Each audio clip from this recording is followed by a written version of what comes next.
My name is Lee Moore, and this is the Chinese Literature Podcast. Before I start out, I want to mention that I will be traveling in Northern Europe in late August and early September. I'm taking a family vacation to the Netherlands, Belgium, and Paris. I'll be in Antwerp, Paris, and Utrecht, though I'll be traveling elsewhere. If you live in one of those places, Paris, the Netherlands, or Belgium, and maybe would like to meet up for a beer or tea, shoot me an email. I can't make any promises. It's a family trip, and I'm a dad first and a podcaster second. But if I can arrange to get together with fans of the podcast I would love to. That's only, of course, if the editor of this and every other episode of the Chinese Literature Podcast, that is, my wife, is cool with it. Okay, on to today's main topic. In the last episode, I did an interview with Professor Christopher Atwood at the University of Pennsylvania, and we talked about The Rise of the Mongols, his book. These Chinese authors who kept writing about what they saw of the Mongols before they were the largest empire the world had ever seen. And it got me thinking, the Chinese Literature Podcast hasn't really done anything on the period that the Mongols ruled China, so I was casting about for a topic when I remembered something I had uncovered years ago and I wanted to do a podcast on, and then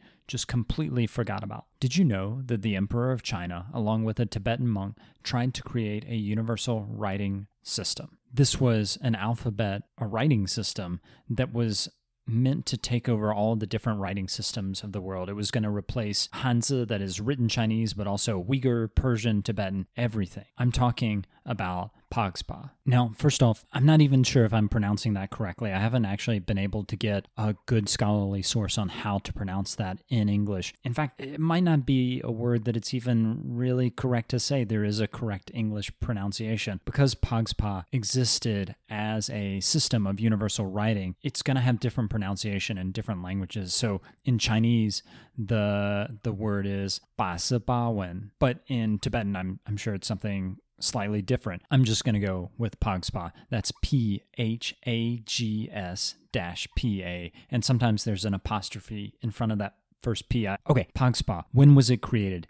It was created in 1269 by a Tibetan monk named Drogon Chagall Phags-Pa. If you listen to the previous episode with Professor Atwood, you probably remember some of the history that's necessary to understanding this, but I'm going to go ahead and dive into history just to explain how the context for this writing system came about. So, around the year 1200, there was a guy named Temujin. He was setting up a government of the horse-loving people who lived to the north of China, the Tartars. He invaded Central Asia. He invaded much of North China. At the time, North China was run by the Jin dynasty and the Jurchens. The Jurchens, just for those of y'all who are keeping score, the Jurchens are going to become the Manchus. Pretty much the exact same people. They just do a name change in, I think, the 1620s at some point. Okay, Temujin and the Tartars. Temujin wipes out the Jin dynasty. He sends the Jurchens running for cover. He takes over many of the Central Asian states. Those are the stands, modern-day Uzbekistan, Tajikistan, parts of Afghanistan, those countries. Temujin destroys some of them surrender to him. The Uyghurs were a state, a polity that became particularly important to Temujin's new state. The Uyghurs surrender, they're treated very well. The Uyghurs actually take up a really important role. Uyghurs had long had a writing system, and it's the Uyghurs who become some of the main bureaucrats in the new country that Temujin is setting up. Because they have a writing system, they write stuff down, they know how to do that. To create a bureaucracy, you have to be able to read and write, and at this time, that was something that was pretty rare. In fact, Temujin and his merry band of Tartars pretty much couldn't read or write, so they needed people to do that. In all this invading and massacring, Temujin decided to give himself and his people a new name. He gave his people the name Mongols, which the name is actually just a part of Temujin's old family name. He also gave himself a new name. He called himself Genghis Khan. Khan is just a word for ruler in Mongol and Turkic languages, but it eventually comes to suggest that he has this title of Emperor of the World. The term itself is Kagan, that is the Khan of all Khans. Genghis, just for those of y'all who are scholars, you're probably going to point out, actually it should be pronounced Chinggis, Chinggis.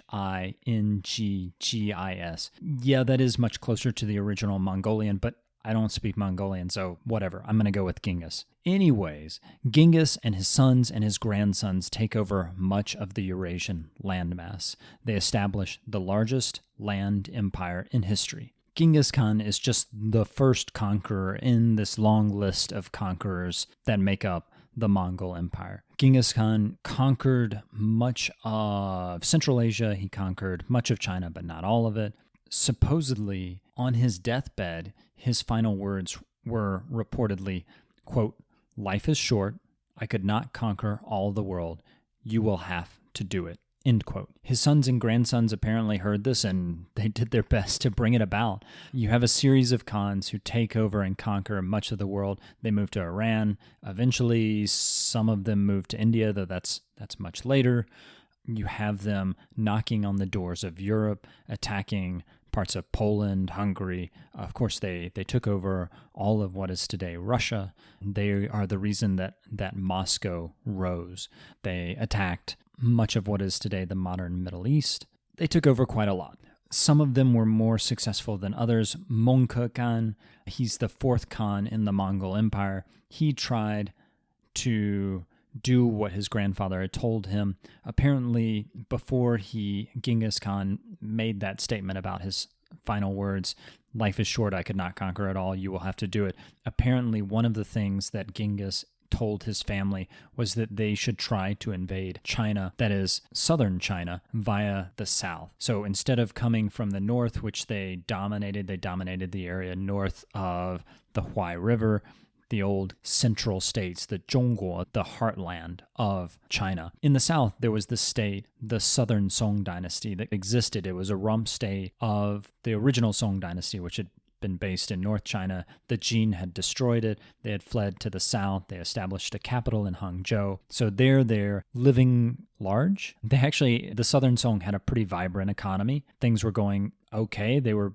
not happy that they didn't have control of North China, but economically, politically, they're actually doing pretty well. Mongke, after Genghis Khan dies, Mongke comes in and tries to invade China via the southern route. He actually tries to go underneath China. He conquers the kingdom of Dali, which that covered most of Yunnan at the time. That was not part of the Chinese state. It was part of a couple of separate states. He conquers the Dali kingdom.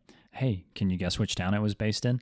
It was based in Dali in Yunnan, that lovely city by the Erhai Lake. But then as Mongke is invading China, he gets killed. It's disputed actually how he did it, but during his invasion of Chongqing, he is killed. So in 1260, his second brother, Kublai, takes over the title of Khan. In 1276, Kublai captures Hangzhou. In 1279, the last of the southern Song forces are defeated by Kublai and his general Bayan. And supposedly, though I have reason to doubt the historical accuracy of this, supposedly the last of the Song emperors, an 8-year-old boy named Zhao Bing, is taken by his advisor, and they both jump in off of a cliff into what is now Victoria Harbor and drown. There's a marker there in a park called Songwon Tai, that is the platform of the King of the Songs. It's there. There's a park in Hong Kong. You can go see it. They have a marker in that park that was erected many centuries before. The Japanese broke it when they were building an airport in Hong Kong, but the marker is still there to mark the Song Emperor's residence in Kowloon. Okay, so that's all a really long explanation of the history. Kublai becomes the most powerful Mongol in history, though this is kind of an accident. No one was really expecting him to do it as the second brother. He rules over an empire that includes all of China, large portions of Central Asia, and elsewhere. There are other kind of Mongol states that are competing with him, but he is the most powerful. Under him, his empire has the people who speak various Chinese language/dialects, depending on what you want to call them. You have people speaking a bunch of different languages. You have people speaking Mongol. You have people speaking Uyghur and other Turkic languages like Kyrgyz.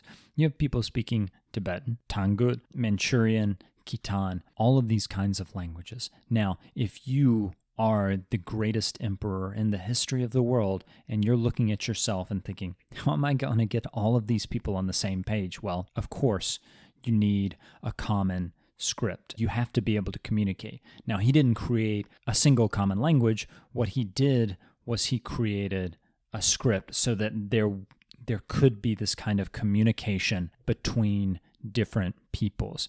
So with Chinese, those of y'all who've learned Chinese, the hardest part about learning to write in Chinese is just the characters are so complicated, and at least initially, it's quite a cliff you have to climb in learning them. Kublai, with his Phags-Pa script, was going to do away with all that. Chinese was going to be put into an alphabet. In China, the linguistic situation was even more complicated because you have not only all of these different languages, but you also have the different Chinese languages. So we think today of being the single and singular language, but that's not really accurate today, but it was even less true back in the day. People spoke a lingua franca, that is a shared language, but that spoken language at least, changed depending on where the capital was. Most government business was done in a completely different language, that is Wenyan. This is classical Chinese. It's what written documents were mostly produced in. There is a vernacular that's being written at this time, but it's not something that anyone would write anything that is respectable. This is the kind of thing that, and I mean this quite literally, one writes pornographic fiction in. Rob and I think, did a podcast way back in 2019 on July 17th on Rui Junzhuan, the Ming Dynasty pornographic novel that's written in vernacular. You don't write respectable things in vernacular, that is the everyday language that's spoken from people to people.